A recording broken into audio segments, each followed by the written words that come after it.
Welcome to the program Agric Economy on Agricultural Research Council of Nigerian Television, Mabushi, Abuja, Nigeria. I am your host, Khadija Oluwatoyin. This is a program where we bring to you happenings in the world of agriculture when it has to do with translation into the economy. When I mean the economy, I mean the monetary aspect of agriculture. And as it is, our expert in the studio is no other person than Mr. Gabriel Idakolo, who is going to be taking us on rural community development through agriculture. How do we get the rural communities developed using agriculture? Welcome to the program, sir. Thank you for having me. Would say that if you talk agriculture, like I always said on the program, people just believe it is farm. I want to believe that this program has been able to, enlighten people on the fact that agriculture does not end in the farm alone. Yeah, that's true. And so this week, today, we're going to be taking a look at, we want you to dissect for us the impact of rural development as it connects to agriculture. We all know that over 60% of Nigerians live in the rural area. And looking at the statistics, about 60 to 70% of those Nigerians are engaged in agriculture. So it means that we have a whole lot of population, looking at our population, that are involved in agriculture one way or the other across the value chain. So agriculture is very, very important to the economy, especially in the rural areas, because it's like the mainstay of the economy over there in the rural areas. And also, looking at those 70% of the population providing for food security in Nigeria, we are able to achieve about 80% of the food security in Nigeria through the agriculture from rural areas. So that has thrown up a whole lot of issues as regards how the rural area can be better positioned as regards agricultural development, and the initiatives that the federal government needs to put in place to ensure that agriculture is being increased and the capacity is enhanced in the rural areas. So the government, through the Department of Rural Development, has been bringing out initiatives to ensure that the rural areas have the basic necessities to be able to carry out agricultural practices in a seamless manner, although it is not enough. There are basic things that the rural area needs to be able to impact positively when it comes to agriculture. One is access to funding. Two is good roads to be able to help them to carry those products to the market. You will discover that because of lack of good roads over time, the cost of transportation, which in turn increases the cost of the produce, is due to bad roads. And the government is working, although looking at the kilometer of roads in the rural areas that can enhance agricultural production, we are not there yet. Probably the government is doing between 20 to 25% of the kilometers of roads that the rural area needs to aid agriculture. Apart from that, the water system. The water system needs improvement, although there are so many water reticulation systems that the government has put in place in the rural areas, but there is still need for more, because we know the importance of water when it comes to agriculture across the various value chains. Apart from that, we'll talk about capacity building and development.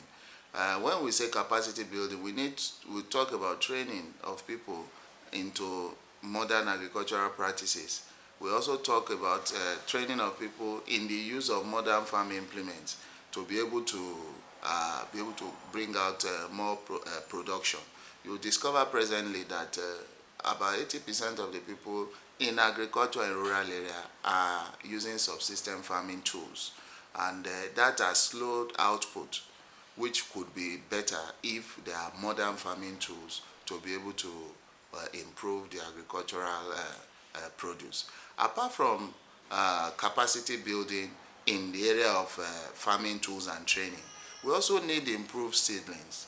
The rural area agriculture project needs to inculcate improved seedlings to ensure that the seeds that are being used for agricultural crops in those rural areas are improved ones that can increase yield and also better quality of farm produce. So the government, in their part, they are trying, but a lot still need to be done when it comes to agriculture in rural areas. If you ask a farmer, they will tell you that what they need is two. And then the aspect of the human capacity is less of not something that they really do need. I know I've been to certain places to commission some projects which are done by, you know, some senators in the National Assembly, who in turn go back to where they are from to impact, on these people. And then you see them. The truth is that after these trainings have been done, just before you come out of the training ground, if you ask them, they said we should add the stem of this cassava to this and to the, say, no, they should not worry. They know how to do their own measurements. And so I really need you to, hammer on the need for. Yes. Actually, most of the farmers in those rural areas most times engage in primordial sentiments, in the sense that this is the way we have been doing it over the years and it has been okay. So if we actually want the farmers in the rural areas to increase their capacity, we need to show by examples. We need to show them by examples by taking them out of their natural habitat and taking them to areas where they will be able to practicalize these new techniques and see it for themselves that it can actually work, in order to erase those primordial sentiments that they already have. So training them in their locality might not really help us to be able to get them to have an understanding or a grasp of what we are talking about when we are saying capacity building in the area of technical know-how, farm implement usage, improve seedlings and the rest. So those people would tend to do the same thing continually if they are not taken out of their comfort zone to areas of improved teaching and where these things are practiced and they have seen it. There are so many agricultural research institutes in Nigeria that they could take these farmers in those areas to be able to show them how actually the new modern day technique is and how it can benefit them the most. I know, for example, there are some localities in the FCT here where we are in Nigeria, and then you see that most farms are owned by peasant farmers. Yes. Unlike what you see in other clans, where you get companies owning so many acres of farmlands and the rest of it. Yes. Now, if you say you're farming here, why not, for drought or for flood sake, why not you as a farmer, now me telling a farmer, can you kindly just dug a drainage or something, and then the person tells you, what gain is it making that he has to do all of that and all of that. Now, another question, now how do we now coerce investors in? Because the truth is that if you look at it, in this, I've seen other claims. I follow, for example, this about safety. You see them go for 2 different countries. A friend of mine, Abraham, just won an award also for, on this, what's it called now? Cowpea. Yes. And then they were taken, like you said, you should be taken out of their comfort zone to other places to see how these things work. Yeah. But then, it's not been practicalized, if we want to say the truth, in Nigeria, so to say, in quotes. The truth is that an average farmer in Abuja, for example, if we want to use Abuja, must be either an indigene or a farmer that has been able to lease out land from an indigene. Why is the land being leased from an indigene? It's because the indigene does not have the financial capacity to develop it by itself. An indigene that is a farmer that is relying on his strength alone to be able to implement his farming practice is because there is no capacity to be able to do better. And the reason why more companies are not coming into the farming sector is because we have not been able to seamlessly improve our land allocation system as regards farming. in Nigeria.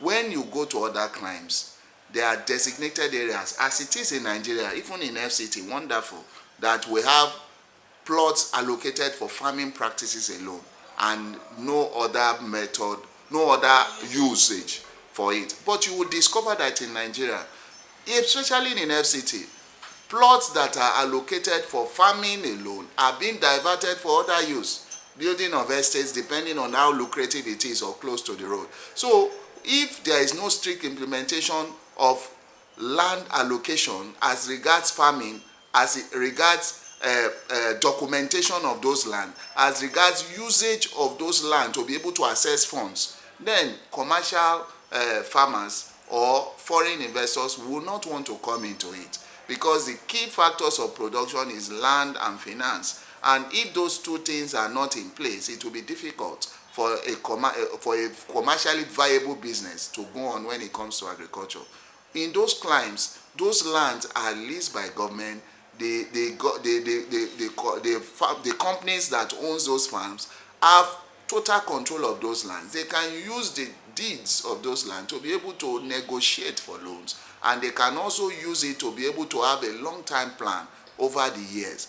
That has not materialized in Nigeria, especially in FCT, for example. So you see that some of those lands that even the government has allocated as farmland are being bought, but they are not used for farming.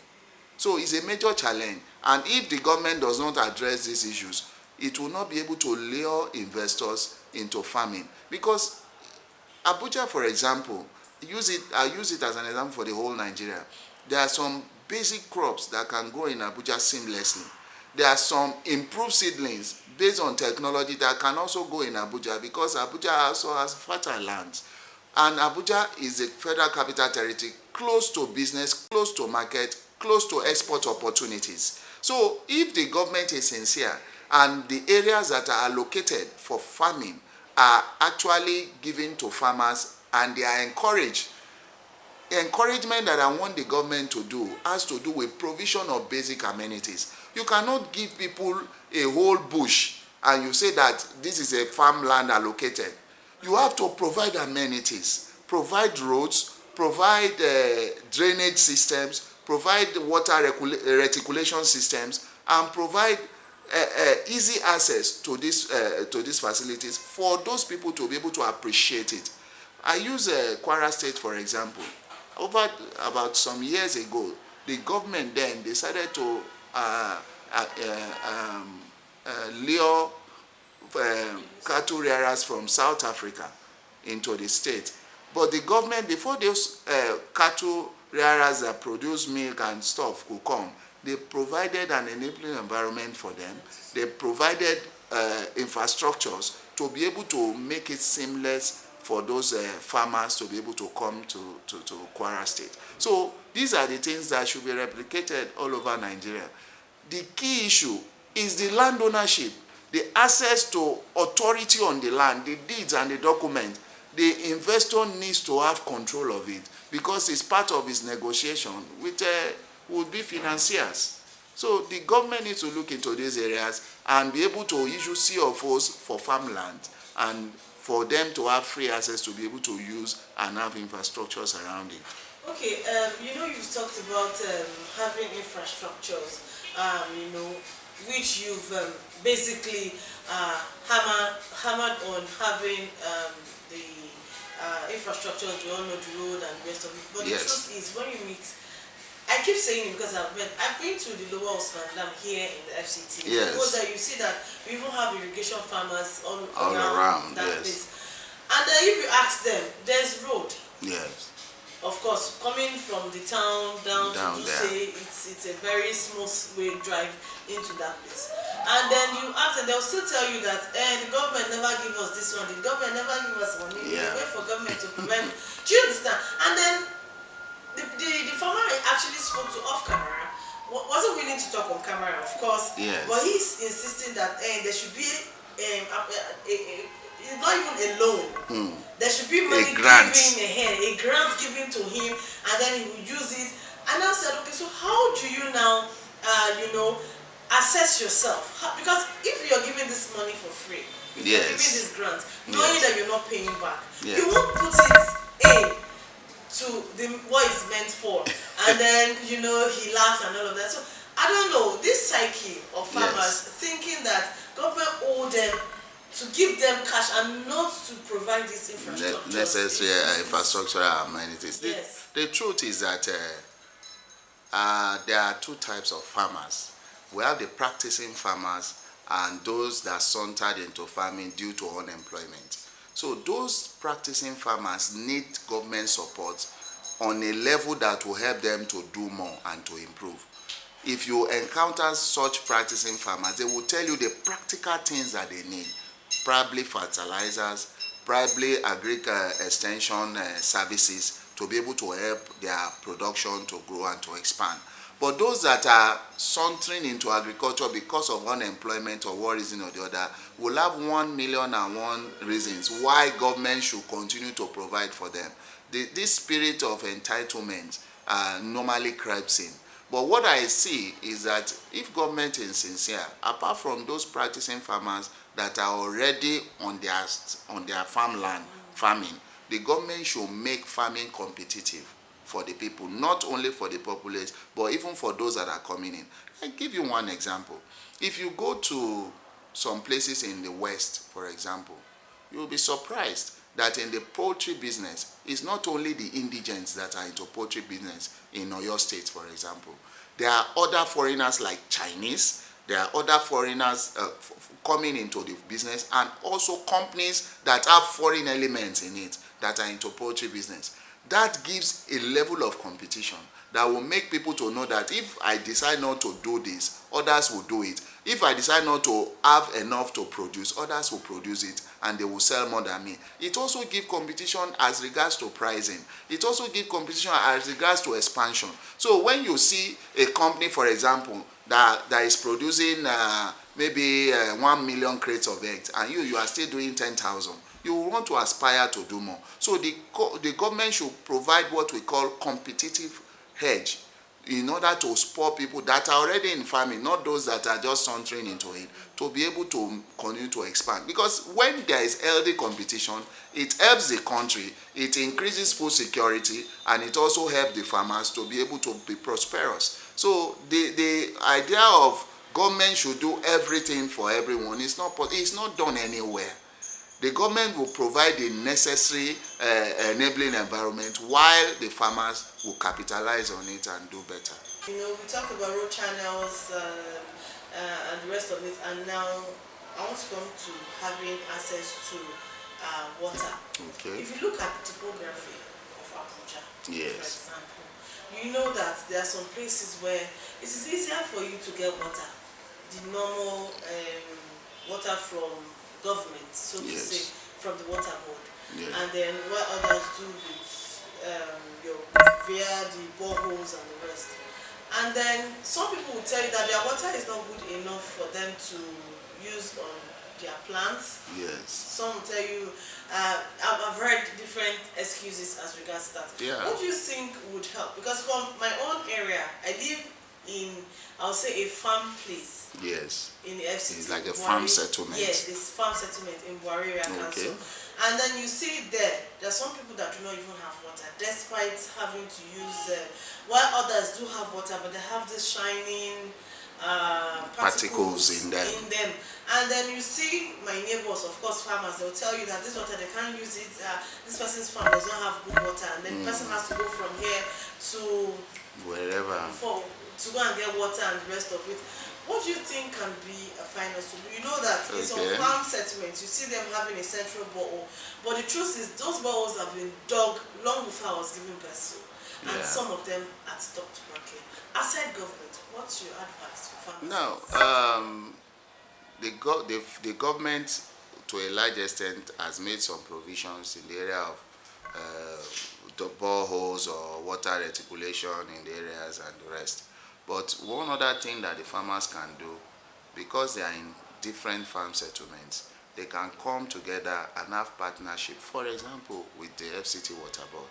When they have this partnership with the FCT Water Board, what the Water Board needs to do is to get a water van to be able to generate water and take it to those various places. It's either based on the agreement, the water board decides to buy those water fans, which they have some, or the community decides to buy their own specific water fan to go to designated areas and at a token get those water for those communities at every point in time. When we identify a problem, it is easier to provide solutions to it.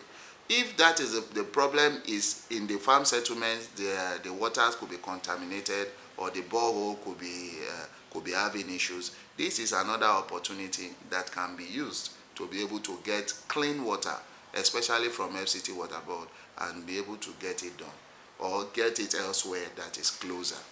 Okay, with all of this done, with all of this, let's assume. Yes. Let's assume that the federal government has been able to provide the road, giving us the water. What do we expect in terms of return to our economy? Yes. If you look at Nigeria up till now, you will still see that the level of imports of food is still very high, because we have not attained self-sustainability in so many agricultural inputs, produce that could have helped us. So when we have, government provides an enabling environment and the farming population are able to latch on that enabling environment to produce, then Nigeria can attain what we call self-sufficiency in various crops instead of importing some of them.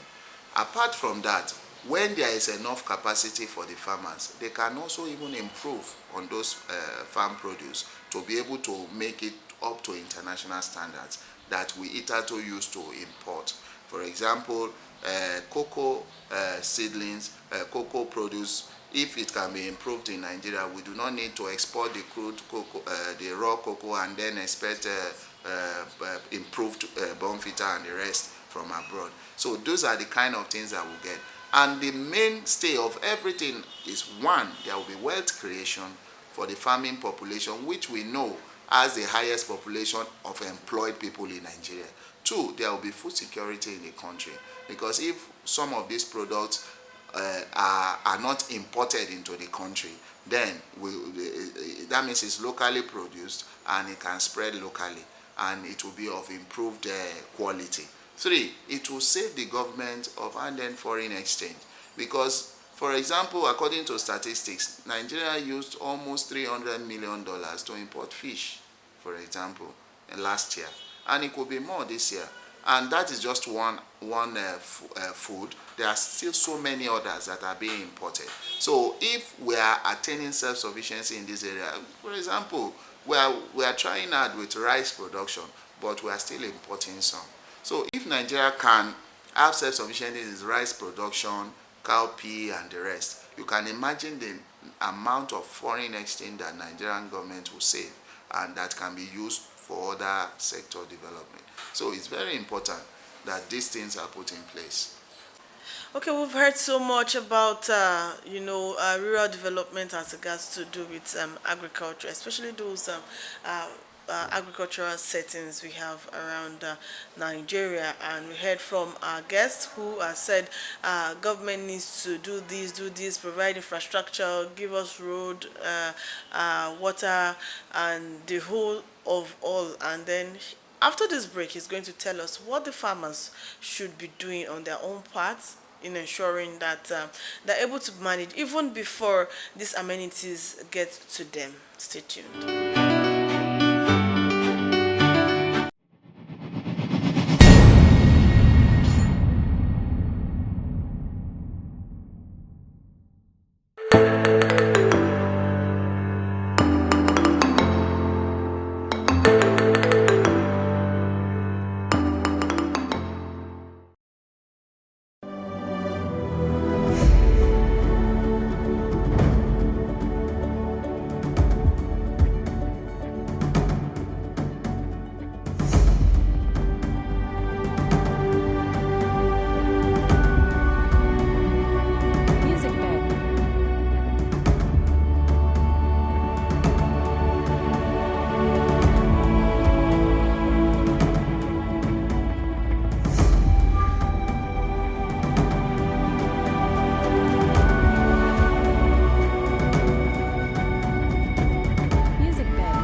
ARCN Television, Abuja, Nigeria, and I am Khadija Uluwatoyin.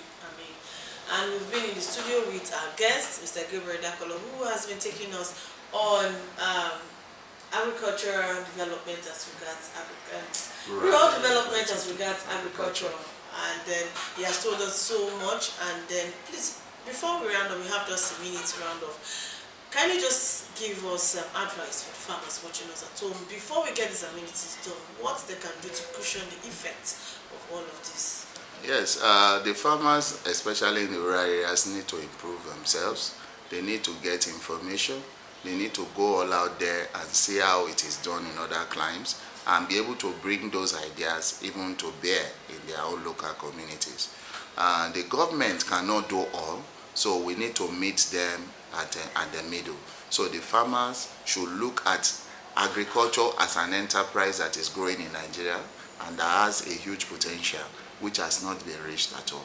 So it behoves on every farmer in the rural area to ensure and to know that the farming business in Nigeria is a business that can turn one to a millionaire or even more. On that note, to wrap up on this week's episode of Agric Economy on ARCN Television Abuja, I am Khadija Uluwatoyin. Join us again in the next episode as we'll be doing a follow-up of this topic and of course talking more on other matters that is going to be of interest to you as a farmer watching us. Stay tuned. Thank you.